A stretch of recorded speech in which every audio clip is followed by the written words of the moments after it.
En 1918, l'impératrice Alexandra et sa famille furent confrontés à un peloton d'exécution. Mais lorsque la fumée se dissipa, les soldats constatèrent que l'exécution avait terriblement mal tourné. Alexandra Fyodorovna était une princesse d'Allemagne et une impératrice de Russie, mais aucun de ces privilèges ne la sauva d'un destin tragique. En tant que l'une des dernières Romanov, elle fut d'abord victime du charme ténébreux de Raspoutine, puis de la Révolution russe. Alexandra n'avait pas besoin d'un homme pour obtenir un titre royal. Elle naquit princesse Alix de Hesse et du Rhin, le 6 juin 1872, fille du grand-duc Louis IV et de la princesse Alice du Royaume-Uni. Elle était la deuxième plus jeune d'une grande famille de 7 enfants, et ses frères et sœurs, ainsi que ses parents, aimaient la choyer. Elle était plus qu'une simple noble. Sa grand-mère maternelle n'était autre que la reine Victoria, et Alexandra était apparemment la petite-fille préférée de Victoria. Comme son mari, le tsar Nicolas II, Alexandra croyait fermement en le droit divin de régner. À ses yeux, Dieu accordait au monarque un pouvoir absolu, et peu lui importait que la plupart des nations européennes s'éloignent de cette croyance. Comme sa tante l'écrivit un jour, Alix est très autoritaire et insistera toujours pour imposer sa volonté. Elle ne cédera jamais un iota de pouvoir. Enfant, la mère d'Alexandra la surnommait Sonny, en raison de son caractère joyeux et souriant. Plus tard, son mari, éperdument amoureux, Nicolas II, adopta également ce surnom comme un terme d'affection pour sa femme. Alexandra était une femme déterminée. On raconte que sa grand-mère, la reine Victoria, voulait qu'elle devienne un jour reine d'Angleterre. Mais la jeune fille n'était pas prête à épouser n'importe qui. Elle rejeta une demande en mariage de son cousin, le duc de Clarence et d'Avondale, même sous la pression de sa famille, pour qu'elle accepte. En grandissant, la famille d'Alexandra cachait un sombre secret. Les hommes de leur lignée royale souffraient souvent d'une maladie souvent mortelle, l'hémophilie, une affection empêchant le sang de coaguler. Quand Alexandra n'avait qu'1 an, son frère hémophile, Frédéric, mourut après une chute grave. Pendant ce temps, les femmes de la lignée étaient souvent porteuses du gène, y compris Alexandra elle-même. En 1878, une violente épidémie de diphtérie frappa la maison royale de Hesse et beaucoup d'enfants tombèrent d'un malade, ainsi que leur père Louis. Alexandra était parmi eux. Sa mère, la princesse Alice, refusa de quitter leur chevet et soigna la plupart d'entre eux jusqu'à leur rétablissement, mais sa loyauté eut un coût élevé. En décembre de cette année-là, Alice tomba malade et mourut, tout comme la sœur la plus aimée d'Alexandra, Marie. La jeune Alexandra fut, dit-on, si bouleversée par cette perte, que toute sa personnalité passa de joyeuse à solennelle. Plus tard dans sa vie, l'impératrice nerveuse et rongée par l'angoisse devint dépendante du Véronal, une sorte de sédatif. L'histoire d'amour romantique d'Alexandra et de son mari, le tsar Nicolas II, est digne des plus grands récits. Ils se rencontrèrent pour la première fois au mariage de la sœur d'Alexandra en 1884, alors qu'Alexandra n'avait que 12 ans. Au fil des années, ils se rapprochèrent de plus en plus, et bientôt ils étaient profondément amoureux. Nicolas parlait d'elle avec une adoration douloureuse dans son journal.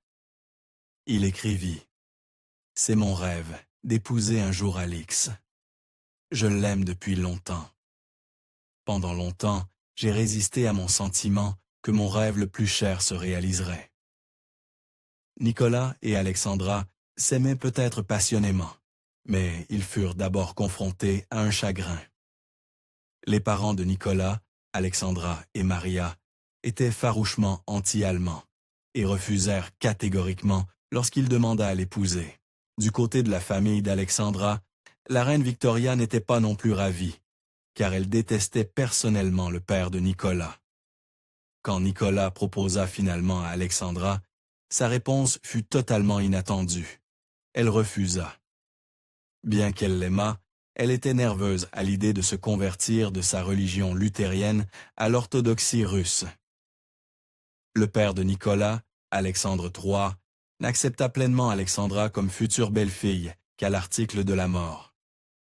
Il le fit cependant avec panache, insistant pour donner sa bénédiction en grand uniforme. Il mourut quelques semaines plus tard, le 1er novembre 1894. Le mariage de Nicolas et Alexandra eut lieu le 26 novembre 1894, mais ce fut loin d'être une journée parfaite. Avec la mort de son père, Nicolas ne voulait pas attendre la fin de la période de deuil officielle pour épouser Alexandra. En conséquence, les noces manquèrent cruellement de faste et de cérémonie, du moins pour un mariage royal. Deuil ou pas, l'impératrice Alexandra était resplendissante le jour de son mariage.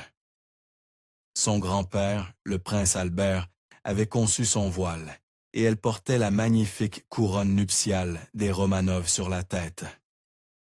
Oh, et un collier de 475 carats et des boucles d'oreilles ayant autrefois appartenu à Catherine la Grande, une femme qui ne lésinait pas sur le spectacle.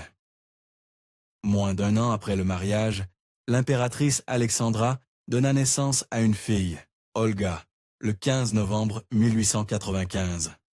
Bien que le tsar et la tsarine aient certainement eu besoin de produire un héritier mâle, ils chérissaient leur fille, et Nicolas remarqua « Nous sommes reconnaissants que ce soit une fille.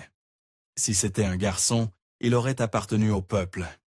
Étant une fille, elle nous appartient. » L'impératrice Alexandra avait en la mère de Nicolas, Maria Fyodorovna, une belle-mère quelque peu monstrueuse. Maria, qui n'avait jamais été favorable à Alexandra, était très possessive envers son fils et ne cachait pas sa déception. Pour aggraver les choses, les règles de la cour russe stipulaient que Maria était de rang supérieur à Alexandra, si bien que la douairière entrait à chaque bal au bras de son fils, tandis qu'Alexandra suivait derrière. Le 14 mai 1896, Nicolas et Alexandra furent officiellement couronnés, tsar et tsarine, mais ce jour apporta un présage inquiétant. Dans le cadre des célébrations officielles, les gens du peuple se rassemblèrent dans le champ de Kodinka à Moscou, mais une émeute éclata lorsqu'ils pensèrent qu'il n'y aurait pas assez de nourriture. En fin de compte, des milliers de personnes furent tragiquement piétinées à mort. La tragédie dite de Kodinka fut assez grave, mais les réactions du tsar et de la tsarine furent encore pires. Le couple impérial assista tout de même à un bal ce soir-là et dansa dans leurs atours comme si de rien n'était. En vérité, Nicolas avait voulu annuler l'événement, et Alexandra pleura en apprenant la nouvelle, mais les conseillers les avaient pressés de continuer comme si de rien n'était. Ce fut une erreur fatale. Cela ne fit qu'attiser la colère du peuple russe en deuil qui voyait leur tsar et sa femme allemande comme totalement insensibles. Le peuple russe n'adopta jamais l'impératrice Alexandra. Elle était naturellement timide et réservée en apparence, ce que beaucoup interprétaient comme de la froideur. Cela n'aidait pas qu'elle parlât russe avec un fort accent, ni que ses manières fussent nettement teutoniques.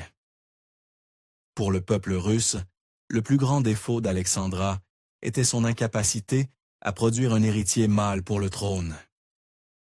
En si courtes années, elle eut 4 enfants, toutes des filles. Chaque naissance irritait davantage la Russie, et Alexandra était si bouleversée que, lorsque sa deuxième fille, Tatiana, naquit, elle éclata en sanglots de déception. La suivante, Marie, ne fit qu'aggraver les choses. Lorsque leur 4e fille, Anastasia, vint au monde, un Nicolas bouleversé dut faire une longue promenade pour se ressaisir avant de rencontrer sa nouvelle fille. Bien que l'on puisse supposer que grandir en tant que Romanov signifie vêtements magnifiques, bijoux et style de vie luxueux, la vérité était bien différente. L'impératrice Alexandra éleva ses enfants selon sa propre éducation stricte, ce qui signifiait transmettre les vêtements de fille en fille, les faire dormir sur des lits de fer et les obliger à prendre des bains froids quotidiens. En 1904, le miracle tant attendu se produisit. L'impératrice Alexandra donna enfin naissance à un garçon, le tsarevitch Alexis. Elle l'appela son rayon de soleil et le gâta pour le reste de sa vie. Presque immédiatement après la naissance d'Alexis, Alexandra réalisa l'horrible vérité. Le bébé souffrait d'hémophilie, la maladie maudite de sa famille. La tsarine connaissait bien le danger de cette maladie. Elle avait déjà emporté son frère et son oncle, et elle fut dévastée par le chagrin et la culpabilité à cette nouvelle. Certains affirmèrent même qu'elle fit une dépression nerveuse. En raison de la gravité de l'état d'Alexis, le tsar et la tsarine traitèrent l'hémophilie de leur fils comme un secret d'État. L'impératrice Alexandra ne révéla la vérité qu'à sa mère et à ses belles-sœurs, près d'une décennie après sa naissance. Tous les Romanov adoraient Alexis, et il est dit que l'humeur de toute la cour russe dépendait souvent de l'état du jeune prince malade. Lorsqu'il était en bonne santé, le reste de sa famille était bien plus détendu et agréable, tandis que ces épisodes plus graves remplissaient tout le monde, surtout Alexandra, de terreur. Bien qu'Alexandra se soit d'abord tournée vers des médecins conventionnels pour guérir la maladie de son fils, au fil des années, elle devint de plus en plus obsédée par la recherche d'un remède auprès de mystiques marginaux. Entre alors le tristement célèbre Grigori Raspoutine. Pour elle, cet homme saint était le seul capable de guérir son fils. L'un des incidents les plus célèbres impliquant Alexis et Raspoutine eut lieu en 1912. Après un choc lors d'un trajet en calèche, le jeune prince rompit un hématome encore en voie de guérison et potentiellement mortel à la cuisse. Frénétique pour son fils bien-aimé, Alexandra envoya un télégramme à Raspoutine. Il répondit, l'exhortant à croire que Dieu veillait sur son enfant et ordonnant aux médecins de le laisser tranquille. Puis un miracle se produisit. Étonnamment, les saignements d'Alexis cessèrent de leur propre chef quelques jours après l'arrivée de la lettre de Raspoutine. Alexandra y vit une intervention divine. Elle resta farouchement loyale à Raspoutine, même lorsque presque tout le monde en Russie le méprisait. Lorsque la police l'informa avec dégoût que Raspoutine s'était exhibé dans un restaurant, la tsarine rejeta cela comme des ragots. Bientôt, toute la Russie murmurait avec mépris qu'Alexandra et Raspoutine étaient engagés dans une liaison impie. Bien qu'il n'y ait aucune preuve à l'appui de cela, le mal était fait.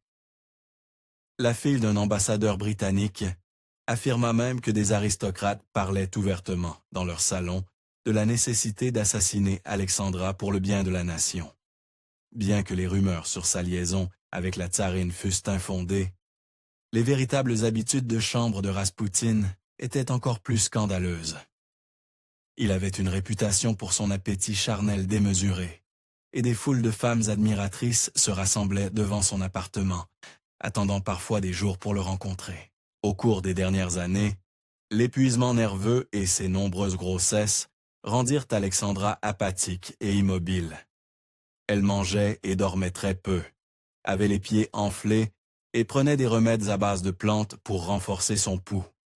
D'après ces symptômes, les médecins modernes estiment que la tsarine pourrait avoir souffert d'une affection thyroïdienne appelée maladie de Basedow.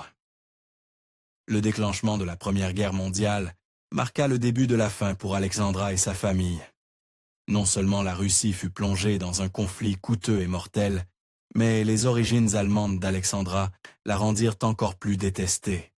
Le peuple russe mourait de faim.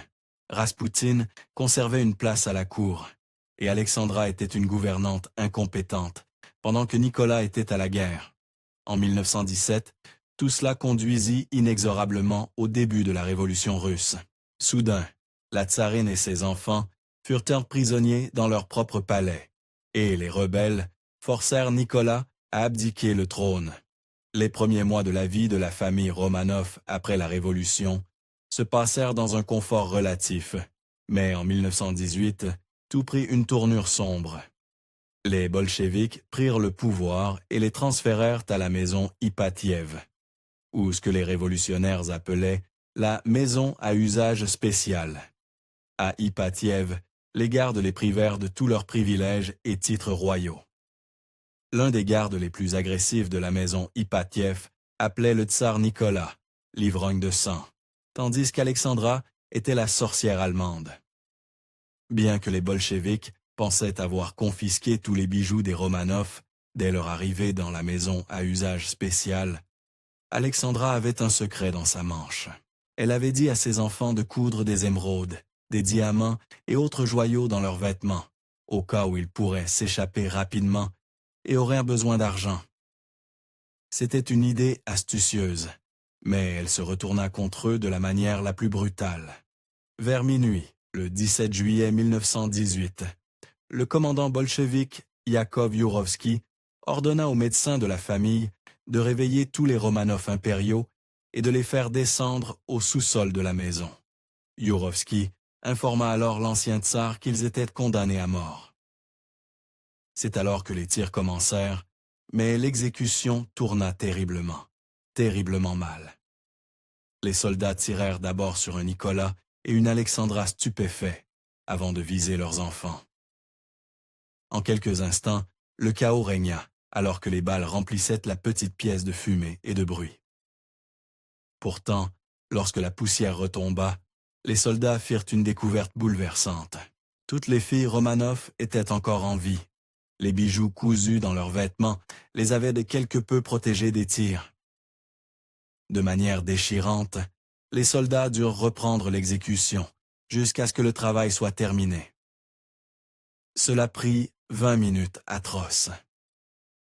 Dans ces derniers instants, l'éternelle pieuse Alexandra tenta de se bénir avec le signe de la croix. Elle fut abattue avant de pouvoir achever le geste. Les Romanov connurent l'une des fins les plus infâmes de l'histoire, mais ils auront pu être sauvés. Après la Révolution russe, de nombreuses personnes au gouvernement voulant faire sortir les royaux de Russie, mais personne ne voulut les accueillir.